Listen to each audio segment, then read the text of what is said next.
Israel is their fatherland and India their motherland. வணக்கம். Israel is a fatherland. India is a motherland. Narendra மோடியின் இந்த கேவலமான வார்த்தையையும் கொண்டாடக்கூடிய பக்தர்கள் கொஞ்சமாக வெட்கப்படுங்கள், கேவலப்படுங்கள். நரேந்திர மோடி தன்னுடைய லாபத்திற்காக, தன்னுடைய நண்பருடைய லாபத்திற்காக இந்த நாட்டை கேவலப்படுத்தி வருகிறார், அவமானப்படுத்தி வருகிறார். இஸ்ராயேல் தகப்பன் நாடாம், இந்தியா தாய் நாடாம்.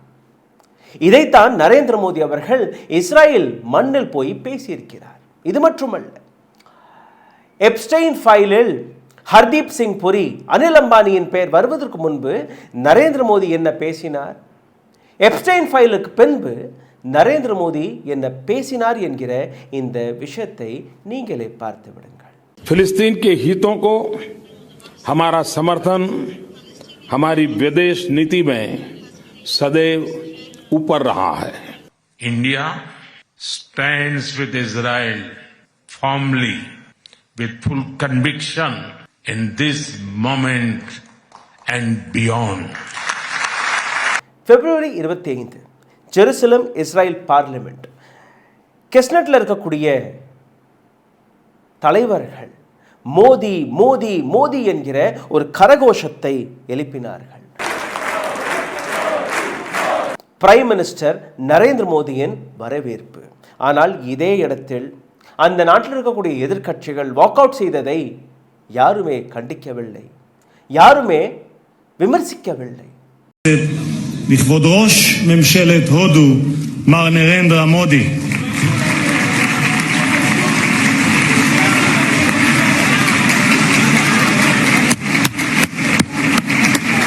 அதாவது ஒரு மிகப்பெரிய leader, world leader, global media இன்னைக்கு இஸ்ரேல் இந்தியாவை பார்த்து கொண்டிருக்கிறது.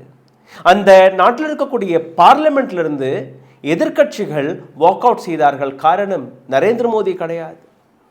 அந்த நாட்டின் சுப்ரீம் கோர்ட்டுடைய நீதிபதியை எதற்காக அழைக்கவில்லை என்று. இதை இந்தியாவில் நடந்திருந்தால் ஒட்டுமொத்த கோதி மீடியா இதை மிகப்பெரிய இஷ்யூவாக எடுத்து காட்டியிருப்பார்கள். ஒரு டெமோக்ராட்டிக் நாட்டில் எதிர்ப்பை தெரிவிப்பது அது அந்த நாட்டின் சுதந்திரத்தை வெளிக்காட்டும். இஸ்ரேல் நாடும் அதே டெமோக்ராட்டிக் வழியில் தான் நடக்கக்கூடிய நாடாக தன்னை எடுத்து காட்டுகிறது. அதனால் அங்கே இருக்கக்கூடிய எதிர்க்கட்சிகள் நடத்திய அந்த எதிர்ப்பால் இன்னைக்கு ஒட்டுமொத்த உலகத்திற்கு ஒரு விஷயம் தெரிகிறது. இஸ்ரேலில் இருக்கக்கூடிய அரசாங்கத்திற்கும் அந்த நாட்டில் இருக்கக்கூடிய சுப்ரீம் கோர்ட்டிற்கும் அனைத்துமே சரியாக இல்லை. ஏஐ சமிட்டின் போது ஒரு 7-8-10 இளைஞர்கள் இங்கே டிஷர்ட்டை கழட்டி போயிட்டார்களாம். எங்கெல்லாம் டெல்லி போலீஸ் போய் எங்கெல்லாம் ரெய்ட் போட முடியுதோ, எங்கெல்லாம் கைது செய்ய முடிகிறதோ எல்லாமே நடக்கிறது. ஒட்டுமொத்த கோதி மீடியா கடந்த ஒரு வாரமாக கூச்சல் போட்டுக்கொண்டு இருக்கிறார்கள். இந்தியாவை கேவலப்படுத்தி விட்டார்கள், இந்தியாவை அவமானப்படுத்தி விட்டார்கள்.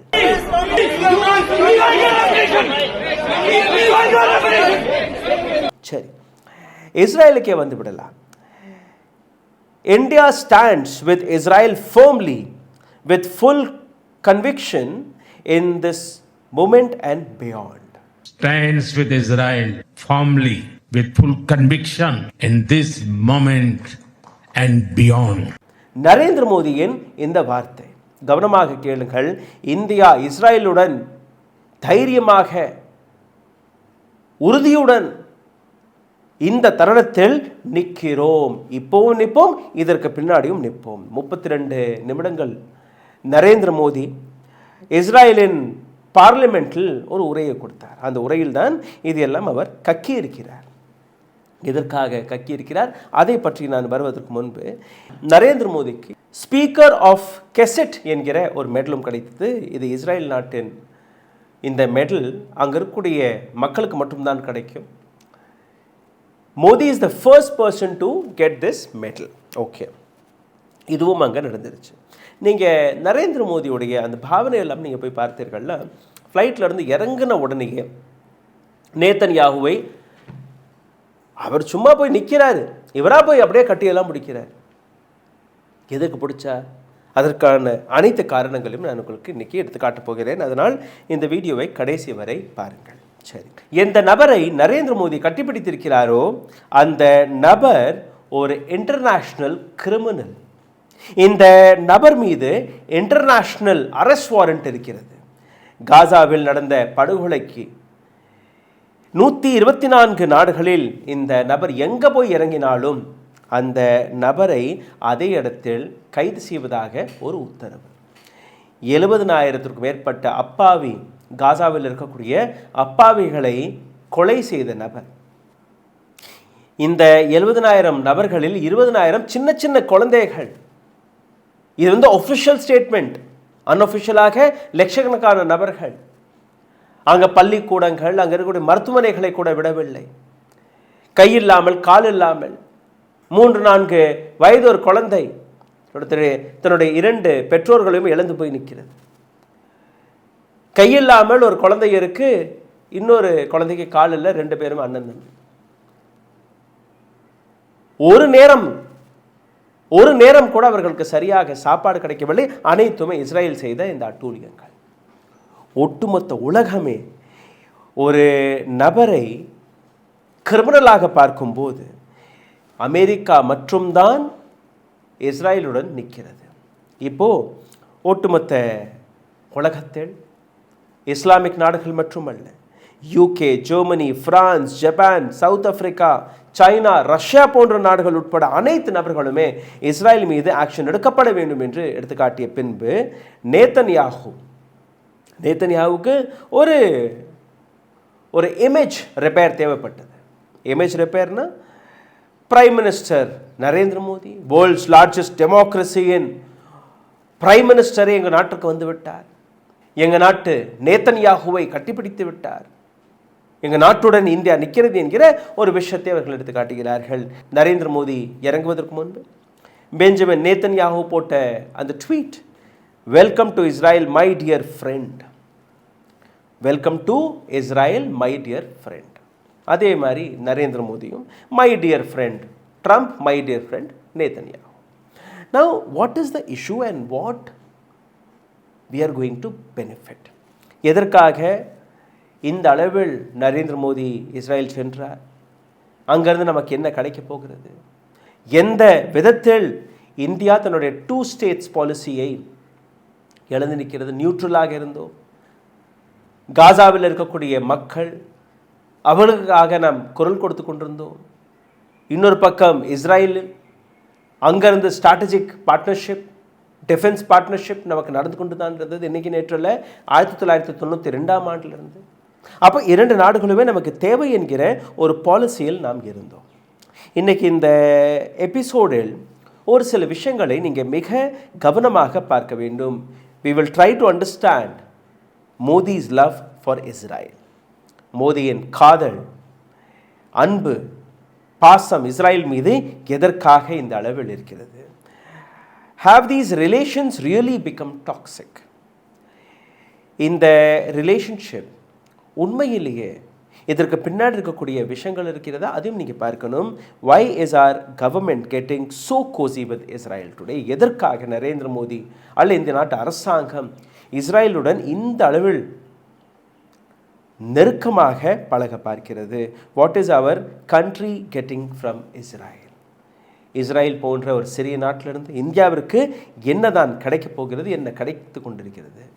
இந்த அனைத்து டிராமாக்கு பின்பு நரேந்திர மோடி இந்தியாவிற்கு என்ன கொண்டு வர இருக்கிறார்?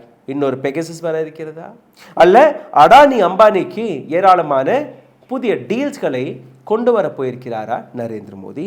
அனைத்துமே மிக ஆழமாக பார்க்க வேண்டிய அவசியம் இருக்கிறது. அதற்கு முன்பு ஒரு சிறிய கோரிக்கை. உங்களுடைய சேனலை மிகப்பெரிய அளவில் முடக்கக்கூடிய வேலையை பார்த்து வருகிறார்கள். இதிலிருந்து மீட்டெடுப்பதற்காக உங்களுடைய உதவி தேவைப்படுகிறது. நீங்கள் செய்ய வேண்டிய சாதாரணமான ஒரு சில விஷயங்கள்.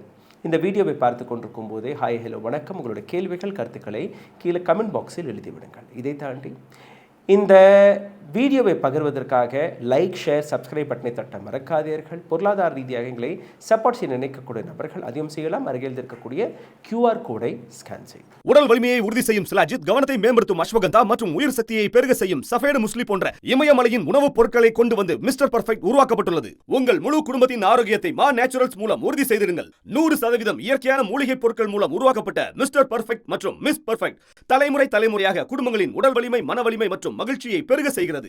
உங்கள் மகிழ்ச்சியான பயணத்தை துவங்க www.mannaturals.com என்ற இணையதளத்தை பார்வையிடவும் அல்லது வாட்ஸ்அப் எண்ணிலும் தொடர்பு கொள்ளலாம்.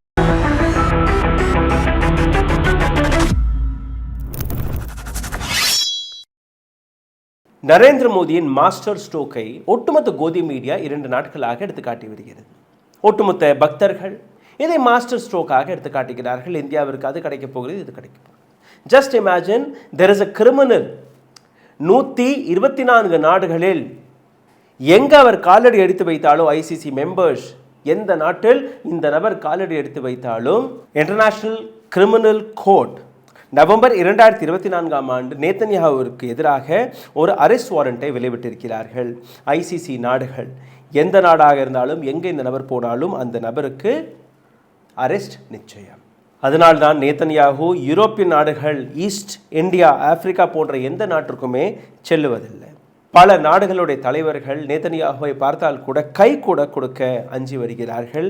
நேத்தன்யாஹு இஸ்ரேலுடன் மிக நெருக்கமாக இருந்த நாடுகள் கூட இன்னைக்கு நேத்தன்யாஹுவுடன் ஒரு டிஸ்டன்ஸை கிரியேட் செய்ய தொடங்கிவிட்டார்கள். அக்டோபர் 7ஆம் தேதி ஹமாஸ் இஸ்ரேல் மீது நடத்திய தாக்குதலுக்கு பின்பு ஒட்டுமொத்த உலகமே நிச்சயமாக இஸ்ரேலுக்கு சாதகமாக நின்றது. ஆனால் அதற்கு பின்பு நடந்த விஷயங்கள், இஸ்ரேல் எந்த அளவில் காசா என்கிற ஒட்டுமொத்த நாட்டை அழிக்க பார்த்தார்களோ, ஹமாஸ் ஒரு தீவிரவாத அமைப்பு என்று நீங்கள் நினைக்கும் போது அந்த ஹமாஸ் மீது உங்களுடைய தாக்குதல் இருந்திருக்கணுமே ஒழிய அங்களுடைய அப்பாவி மக்கள் மீது அந்த தாக்குதல் இருந்திருக்கக்கூடாது.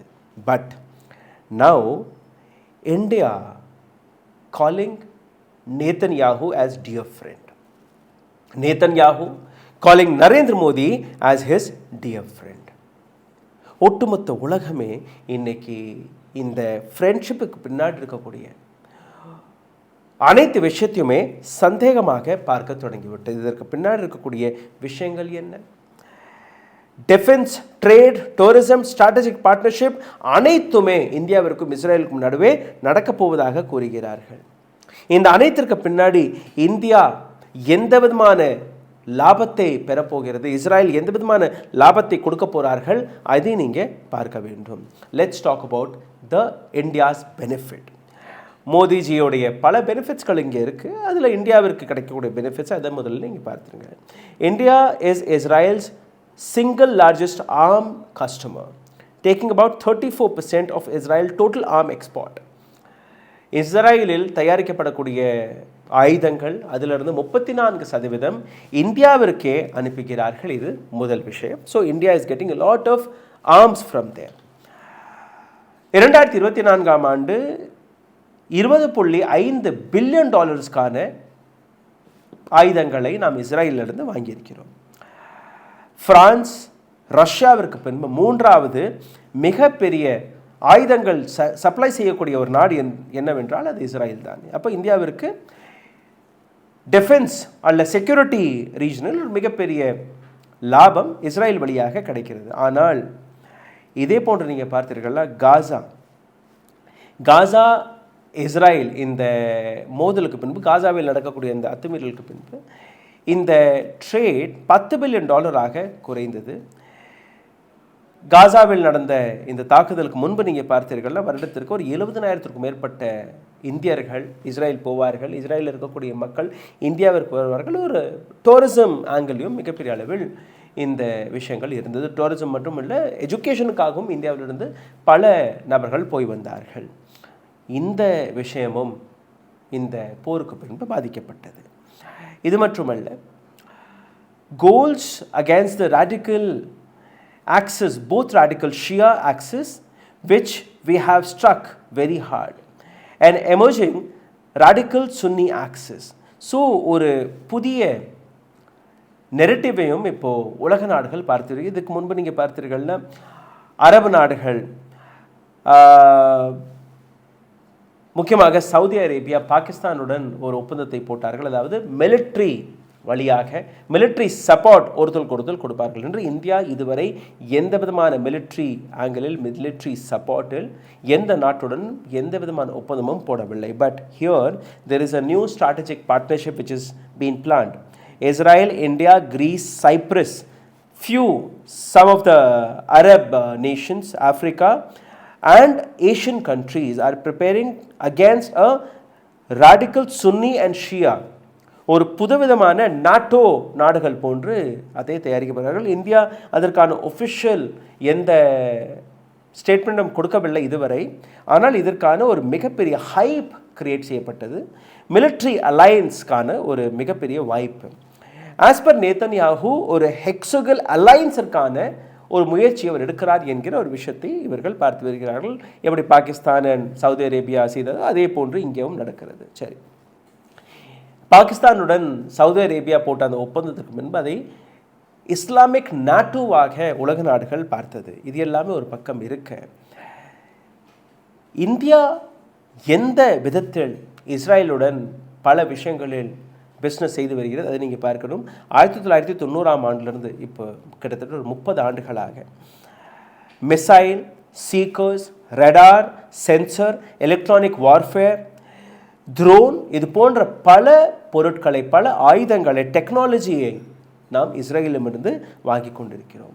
அமெரிக்கா மற்றும் ரஷ்யாவிடமிருந்து வாங்கிய அந்த சிஸ்டம்களை இஸ்ரேல் கொடுக்கக்கூடிய இந்த புதிய டெக்னாலஜியை வைத்து நாம் தன்னுடைய படையை, தன்னுடைய இராணுவத்தை அப்கிரேட் செய்ய பல வாய்ப்புகள் நமக்கு கிடைத்திருக்கிறது.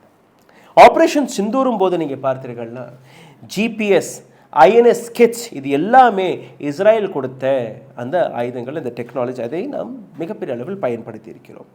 இது மட்டுமல்ல, இஸ்ரேல் கொடுத்த இந்த டெக்னாலஜியை வைத்து நாம் தன்னுடைய மிசைல் சிஸ்டத்தை அப்கிரேட் செய்ததற்கு பின்பு ஏராளமான பெனிஃபிட் பாகிஸ்தானுக்கு எதிராக நமக்கு கிடைத்தது.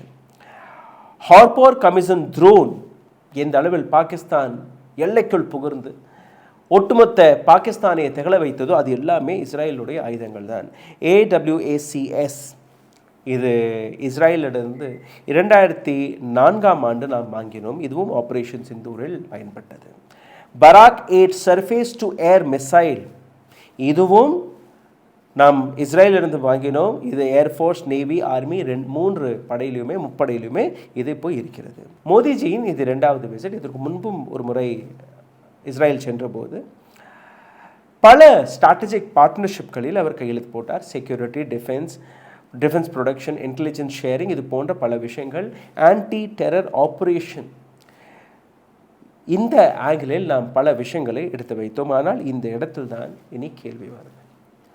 நரேந்திர மோடி அவர்கள் கட்டிப்பிடித்தது யாருக்காக? நரேந்திர மோடி அவர்கள் இந்த அளவில் இஸ்ரேலுடன் கை கோர்த்தது யாருக்காக, எதற்காக? அண்ட் எந்த விதத்தில் நரேந்திர மோடி பயப்பட வேண்டும்? எதற்காக நரேந்திர மோடி பயப்படுகிறார்? ஏன்னா எதிர்க்கட்சிகள் தொடர்ந்து நரேந்திர மோடி சரண்டர் கூறுகிறார்கள் இல்லையா? அமெரிக்காவிடம் சரண்டர், இப்போ இஸ்ரேலிடம் surrender. International criminal, arrest warrant இருக்கக்கூடிய ஒரு நபர், அவரை போய் கட்டிப்பிடிக்கிறார்.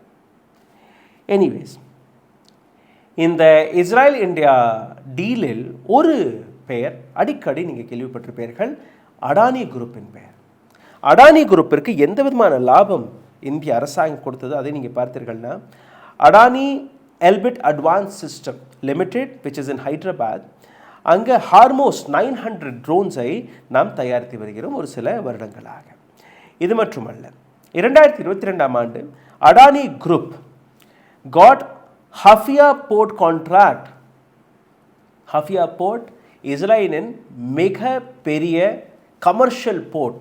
அந்த போர்ட்டில் 70% ஸ்டேக் இன்னைக்கு அடானி கையில் மாறி இருக்கிறது. இது மட்டுமல்ல, Israel weapon industry and PLR system, இந்த இரண்டுமே இணைந்து செயல்படக்கூடிய பல விஷயங்கள், அதுவும் அடானி குரூப்பிற்கு தான் வந்தது. அதில் 51% அடானி குரூப்பிற்கு அந்த ஸ்டேக் இருக்கிறது, ஷேர் இருக்கிறது. 40,000 NG7 light machine guns Indian army, 2200 கோடி ரூபாய்க்கான இந்த ப்ராஜெக்ட், இதுவும் அடானி கம்பெனிக்கு தான் வந்தது. அடானி குரூப்பிற்கு எந்த அளவில் கன்சிடரேஷன் கிடைத்தது, மோதிக்கு எவ்வளவு நெருக்கமாக இருக்கிறார் என்கிற இந்த விஷயம் ஒட்டுமொத்த உலகத்திற்கே தெரிந்த ஒரு விஷயம். ஆனால் இந்த இடத்தில் அமெரிக்கா மீண்டும் ஒரு முறை இந்தியா மீது ஒரு ட்ரேட் டாக்ஸை போட்டிருக்கிறார். 126% tariff on solar products. Solar products இந்தியாவிலிருந்து அமெரிக்காவுக்கு போச்சுன்னா இதற்கு மேல் நீங்கள் 126% அதில் வரி செலுத்த வேண்டும். இதற்கான காரணம் என்ன? What is America saying? That Adani மீது அமெரிக்கா நீதிமன்றத்தில் ஒரு வழக்கு இருக்கு. இந்திய அரசாங்கம் அடானியை காப்பாற்றுவதற்காக எந்த விதமான சப்போர்ட்டும் எங்களுக்கு கொடுக்கவில்லை. இன்வெஸ்டிகேஷனில் அவர்கள் ஒத்துழைக்க மாட்டேங்கிறார்கள், உதவ மாட்டேங்கிறார்கள். அதனால் இந்தியா மீது இந்த டாரிஃப், புதிய tariff. Now there are a lot of MOUs have been signed, and which is like mainly on critical minerals, AI, quantum. இதெல்லாம் நம்ம MOUs சைன் பண்ணியிருக்கிறோம்.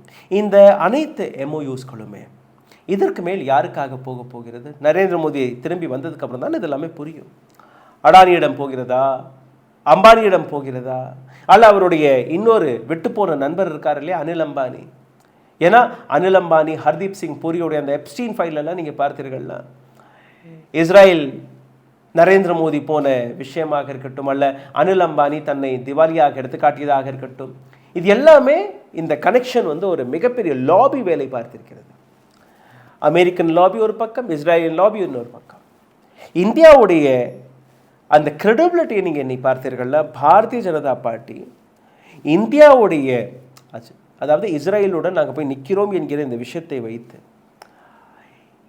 தன்னுடைய கட்சியின் லாபத்திற்காக, தன்னுடைய கட்சியின் ஐடியாலஜிக்காக ஒட்டுமொத்த இந்தியாவையே விலை பேசி முடித்திருக்கிறார்கள். எப்படின்னு நீங்கள் பாருங்கள், இஸ்ரேலுடைய ஜியோனிஸ்ட் ஐடியாலஜியும் இந்தியாவுடைய ஹிந்துத்வ ஐடியாலஜியும் ஒரே முறையான ஐடியாலஜி.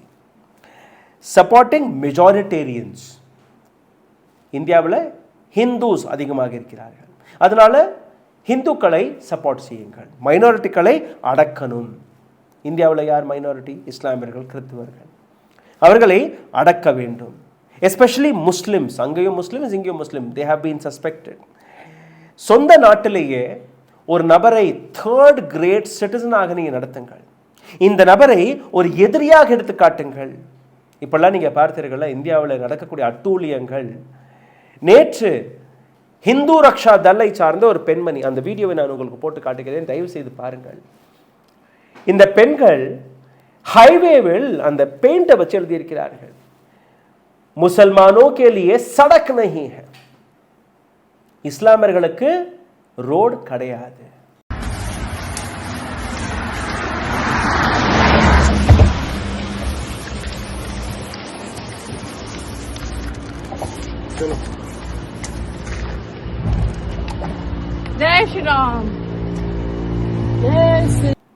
இன்னொரு வீடியோவும் வெளிவந்தது. அந்த வீடியோவும் நான் உங்களுக்கு எடுத்து காட்டுகிறேன். ஒரு ஏழை வியாபாரி उत्तराखंड तड़े विटार इस्लामियர்கள் இங்க வந்து வியாபாரம் பார்க்க கூடாது. दुनिया ध्यान रख लिए, तुझे प्यार से समझा रहा बजरंग दल से हूँ, राष्ट्रीय महाकाल सेना, दोबारा समझाने का नहीं, ध्यान रखिए। कनकल और हर की पैड़ी के अंदर मुसलमानों की एंट्री नहीं है। यहाँ तुम ये नया टीम बेचने के बहाने उल्टे सीधे कर्म करते फिरोगे, यहाँ तुम्हें कोई रोकने वाला नहीं। पागल समझ रखा तुमने मैं, हैं? दोबारा दिखाई न दीजिए तुझे, अभी खाली में समझा के भेज रहा और दोबारा समझाने का नहीं। मैं ध्यान रख लिए, इस गली के अंदर ये रेड़ा घुसना नहीं चाहिए तेरा, मैं पहले बता रहा तुझे। मुसलमानों की एंट्री बंद है यहाँ। नमाज படித்தால் ஓதி அடி உதை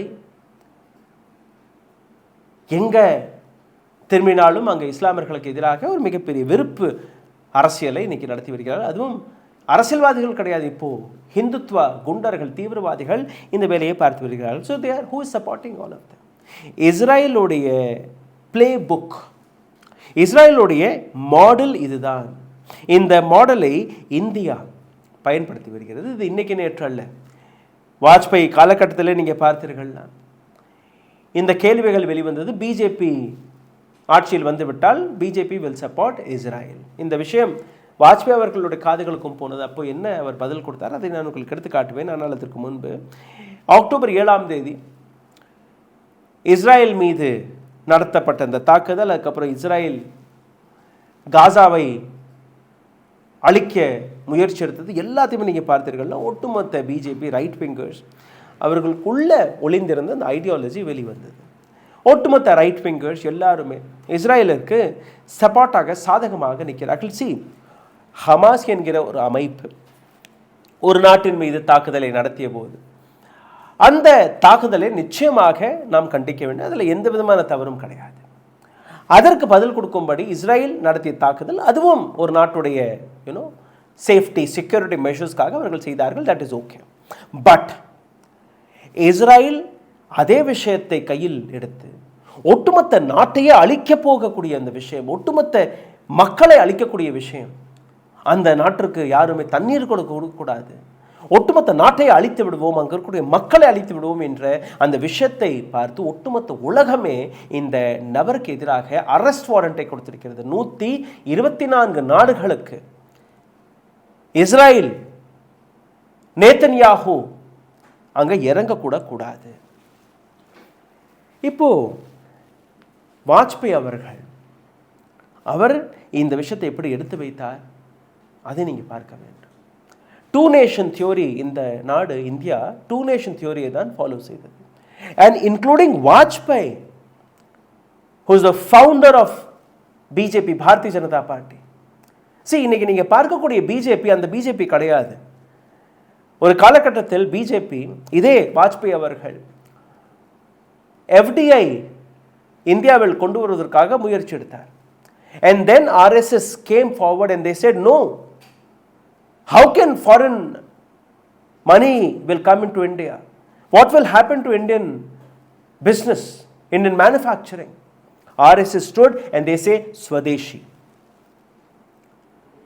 இதே பிஜேபி காங்கிரஸ் எஃப்டிஐ கொண்டு வரும்போது ஒட்டுமொத்த ரோடுகளில் போராடக்கூடிய வேலையை பார்த்தார்கள். இன்னைக்கு வாட் ஆர் வி டூயிங்? இன்னைக்கு வாட் ஆர் வி சீயிங்? இன்னைக்கு எந்த கிரெடிபிலிட்டியை இந்தியா எடுத்து வைத்ததோ அந்த கிரெடிபிலிட்டியை நாம் இழந்து விட்டிருக்கிறோம். சரி, இஸ்ரேலுடன் எதற்காக நாம் இந்த அளவில் கொஞ்சி விளையாண்டு வருகிறோம்? இதற்கான காரணம் இருக்கு. பெகசஸ் உங்களுக்கு ஞாபகத்தில் இருக்கும். இந்தியாவில் இருக்கக்கூடிய ஜேர்னலிஸ்ட், பியூரோக்ராட்,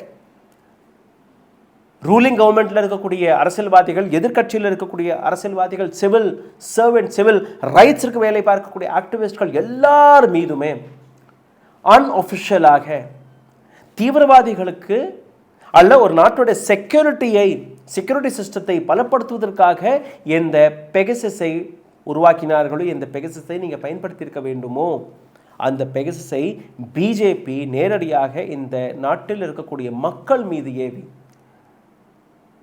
பிஜேபி அதை வெளிப்படையாக என்றைக்குமே ஏற்றுக்கொண்டதில்லை. ஆனால் Pegasus was used against Indian journalist, Indian bureaucrats, Indian politicians, Indian judges, leader of opposition, present ruling government ministers, எல்லார் மீதுமே அப்போ ஒரு மிகப்பெரிய ஃபைலை தயாரித்தார்கள். இன்னைக்கு டொனால்ட் ட்ரம்ப் எதற்காக நேத்தன்யாஹூவை பார்த்து பயப்படுகிறார்? ஒட்டுமொத்த அமெரிக்கா எதற்காக இஸ்ரேலுக்கு சப்போர்ட்டாக இருக்கிறார்கள்? Because Israel use the same kind of software against Americans. அப்போ அதே போன்று இந்தியாவில் இருக்கக்கூடிய ரூலிங் கவர்மெண்ட்டுக்கு எதிராகவும் அதை பயன்படுத்தி இருக்கலாமா இல்லையா? த வே Narendra Modi and Amit Shah used Pegasus against others in India, Israel would have used against Narendra Modi and Amit Shah. அவர்கள் கையில் இவர்களுடைய ஃபைல் போய் சிக்கியிருக்கலாமா இல்லையா? அப்போ எதற்காக நாம் இன்னைக்கு blackmail செய்யப்படுகிறோம் என்று உங்களுக்கு புரிந்திருக்கும். Because Narendra Modi says, I have brought a message of 140 crore Indians. Sorry sir, இந்த 140 கோடி மக்கள்ல யாருமே காசாவில் நடந்த அந்த அழிவு, அந்த படுகொலையை சப்போர்ட் செய்த நபர்கள் கிடையாது. சின்ன சின்ன குழந்தைகளை கொல்லக்கூடிய ஒரு நாடு, அந்த நாட்டுடன் இந்த நாட்டை சார்ந்த நபர்கள் யாருமே கிடையாது. Maybe so called bhaktas can support you. That doesn't mean that 140 crore Indians support Israel in their action against Gaza. Sorry. And இதை தாண்டி நீங்கள் பார்த்தீர்கள்னா UN இஸ்ரேல் பாலஸ்தீன் இஷ்யூ வரும்போது இந்தியா ஓட்டு போடவில்லை. we reframed, we said no, our principle is neutrality. இதே போன்று நீங்கள் பார்த்தீர்கள்னா பல முறை இஸ்ரேலுக்கு சாதகமாக எங்கெல்லாம் ஓட்டு போட ஒரு காலகட்டம் அமைந்தது, எங்கேயுமே இந்தியா ஓட்டு போடவில்லை. Because we had our moral questions behind. we said no. profit and loss அது வேற விஷயம். பட் சரியை சரியாக பார்ப்பது, தவறை தவறாக பார்ப்பது தான் இந்தியாவுடைய பாலிசி. 1988ஆம் ஆண்டு India was the first country, non-Arab country in the whole world who formally recognized Palestine. பாலஸ்தீனை அரபு நாடுகளை தாண்டி இந்தியா தான் முதல் முறையாக பாலஸ்தீனை ஒரு நாடாக, ஒரு ஸ்டேட்டாக அங்கீகரித்தது. This is what India was. In 1992, we established diplomatic relationship with Israel also. ஒரு பக்கம் பாலஸ்தீன், இன்னொரு பக்கம் Israel. India had spoken for both.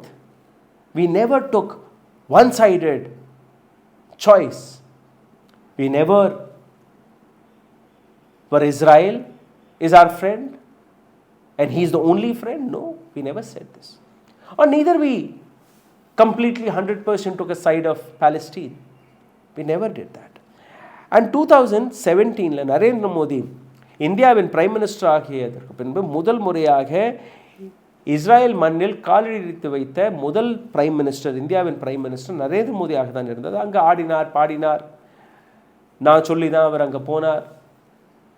அமெரிக்காவை சந்தோஷப்படுத்துவதற்காக நான் கூறினேன் என்று எப்ஸ்டீன் சொன்னார் இல்லையா? எப்ஸ்டீனுடைய ஒரு இமெயில் வெளிவந்தது இல்லையா? அதெல்லாம் தாண்டி இந்தியாவுடைய 2 ஸ்டேட் சொல்யூஷன், காசா, வெஸ்ட் பேங்க் அனைத்துமே அக்டோபர் 7ஆம் தேதி அதற்கான ஒரு முற்றுப்புள்ளி எடுத்து வைக்கப்பட்டது. 2023ஆம் ஆண்டு 120 நாடுகள் ஹியூமனிடேரியன் காஸ்க்காக, காசாவை சப்போர்ட் செய்து ஓட்டு போட்டார்கள். இந்தியா அதற்காக ஓட்டு போடவில்லை. இந்தியா யாருக்குமே ஓட்டு போடவில்லை.